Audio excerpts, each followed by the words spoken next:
Pound for pound means if everything was equal, pound for pound, skill, speed, power. So obviously, if I'm a 125er and I'm fighting Francis Ngannou at heavyweight, this pound for pound would mean if we were the same weight and we had our skill, who would be better? I mean, if you're looking at like a guy like Mighty Mouse or something, like, of course, if you supersize him to heavyweight, how heavy is a weight? Is he going to be the same exact size? So when we're talking pound for pound, we have to make everything as equal as possible, same weight class, maybe in their primes. Like, he was pound for pound one of the best, or she was pound for pound one of the best. That's typically what I think when I talk about a statement like that, in that category. Not what have you done for me lately? Like, that does matter too. But at the same time, it's what have you done for me lately? But we're also talking about what have you done for me lately, the technique, and we're also talking about if everything was equal. So if we have those three factors, if Volkanovski was actually 155, like a true 155er, meaning he could not make 145, he could only fight at 155, they guys were relatively the same, who wins skill for skill? I mean, I would like to think if Volkanovski was a true 55er and he fights Makhachev, hey, I think he wins the fight. I think it's hard to deny that based on what we saw with him being a smaller man coming up. It's not like Israel Adesanya coming up to fight Jan Blachowicz and it was not even close. He showed him that there are weight classes for a reason. 185 to 205 is too much of a weight gap for you to not put on the size and think that you're going to come up 20 pounds against me, who probably walks around 30 pounds heavier than you, and think you're going to beat me. It just doesn't make any sense. Like, I'm not saying it can't happen, because you see people get cold-clocked in the street all the time with size discrepancies, but we're talking about two high-level trained professional athletes. They get in there, they make the competition. One's the champion 185, one's the champion 205. He goes up 20 pounds, walks in the cage, I think they said like 195 or 200, and he's fighting a guy who cuts down to 205. He's already given up the size advantage on top of what he's going to rehydrate to, probably 220, 225. Pound for pound, who is better? That is a big difference between that performance and this performance. Conor McGregor coming up to 155 fighting Eddie Alvarez. That performance versus his other performance at 45. It's pound for pound, he was solid. You know what I mean? So it's like when we're comparing those things, and obviously when he fought Khabib, it's completely different. Khabib showed that he was truly the best 155er at the time. I'm not talking about that. I'm talking about strictly this, when we have the best of the best, which is now Makhachev, versus the best of the best of 145, which is now Volkanovski, and then they fight, but one has to make the sacrifice of going up. It's not like TJ coming down to 135 and cutting extra weight that he's never even made before. So pound for pound, it's like, yeah, you killed yourself to make it, but is it actually equal? If Henry had came up, or they met in like a catchweight middle, it just depends on how you look at it. So for me, I don't think Volkanovski should lose his number one spot. That's what I think. I know a lot of people who are the crazy bandwagon nut huggers who don't want to hear anything other than, inshallah, he's the greatest. Inshallah, he's the greatest. Inshallah, he's the greatest. Inshallah, he's the greatest. He can't be touched. Nobody can defeat him. He is the best. Dude, shut up, man. That is such an annoying, like, can you tell I'm annoyed by this? Very, very annoyed by this. It's just the most, it's like, why are we even competing if you think that, inshallah, he's the best ever? It's like, well, why even compete? If you're just going to say anything against what I say and say, no, there's no way it can happen, I'm just like, all right, so this guy shouldn't even fight because whatever you say is just God's word. It doesn't make any sense. It's like, relax. This is competition. People compete for things like this to happen because this is one of the greatest sports where there is a lot of upsets. For instance, I'm prime example number one.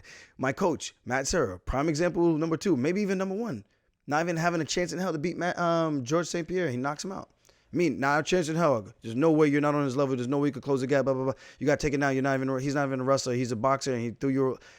Dude, this is why we compete. If I listened to half the critics out there who told me what I cannot do, I would not be here right now. And you guys would not give a damn about what I say about right now because I would not be important. My takes would not even matter. But obviously I'm here for a reason because I battled through a gauntlet. Same thing, Volkanovski battled through a gauntlet. Makhachev battled through a gauntlet. Now he's here. So we have this matchup, and it's just like, I just don't feel, based on that performance, and they could run it back, and Makhachev could knock him out, and I could be like, okay, He's pound for pound for me. I give it to him. But based on that performance, you can't go tit for tat where some people think that you actually lost the fight for you to say that you take the number 1 spot because you beat the smaller man. That doesn't make any sense. Yeah, he fought at the same weight class as you, but come on, in history, we know he is a small man. We know Makhachev cannot, by any means, unless he's sick on his deathbed, make 145. It just wouldn't happen. You know what I mean? So pound for pound, I still think Volkanovski holds his spot. Makhachev should be number 2, number 3, whatever, still floating around there, because I think he showed some chinks in his armor that he is good. But if someone in that weight class, let's say a Beneil Dariush, let's say a rematch between Charles Oliveira, I don't even know who else is that good. Maybe a rematch between Sharyukin. Who else is there at 155 that's an up-and-coming? Fiziev, Rafael Fiziev.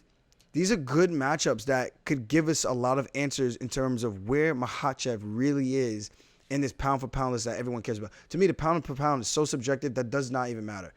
I really don't care about it. I know the fans do, and I'm saying if I had to go by this list, a pound-for-pound, I still think Volkanovski is number 1 and Makhachev would be number 2.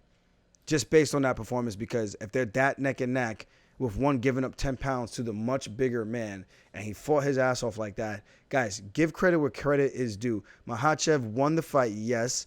I didn't know which way it was going to go. Honestly, I thought it was going to be a draw, and if it wasn't a draw, I thought it was going to be leaning towards Makhachev. I have to go back and watch it again and see what I really do think. And another thing, Makhachev had Volkanovski's back multiple times. There was almost little to no damage done. People went to bat to try to say, I stalled the fight, didn't do anything against Jan. I ran away, and all I wanted to do was hug. But again, this is what I say. It's like when these other guys do it from the other side of the world, the Europeans, I don't hear like the same, at least in my comments, I don't see this. I don't see people on my Twitter line, on Instagram, while I'm looking at the posts from the UFC, ESPN. I don't see the fans, whether they're hardcore or casuals. I don't care. I just don't see them jumping at him and criticizing him doing that.